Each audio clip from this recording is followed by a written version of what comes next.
Oh, nagduyan na naman oh. Dalawa agad. Nagduyan dito dalawa oh. Si Shadow yung pusa mo. Dinudukot pa ako, loko-loko. Tiningnan ko dalawa oh. Si Kopi at saka si Shadow. Tapos dito dalawa rin. Tulog na dito sa kabilang duyanan oh. Tulog na.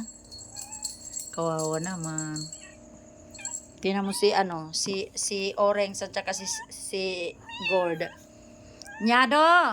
Shadow! Iyuyog ka na? Ah, umiinom yung si Infinity.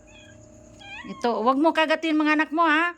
Kinakagat mo yung duyanan nila, baka ma-infection yan. Ito si Cinnamon, kinakagat niya yung nagduduyan. Kinakagat niya dito oh, sa ilalim. Nakikipaglaro sa akin tong masarap ang duy. Ayaw niya pahawakan yung ano sa pinang duyan niya oh. Ayaw niya nagaduyan. Ngayon lang ako makakita sa buong buhay ko ng mga pusa na nagduduyan. Ngayon lang talaga. Nagipaglaro pa oh.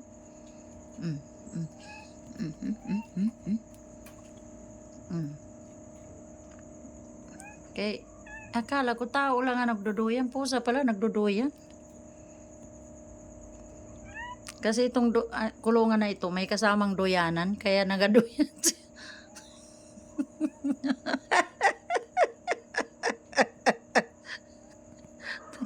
Lako-lako to si Shadow. Shadow. Si Shadow at saka si Coffee. Ang lako-lako. Paglaro. Ang sarap ng buhay mo, nagduyan-duyan ka lang. Nagtatago siya, oh.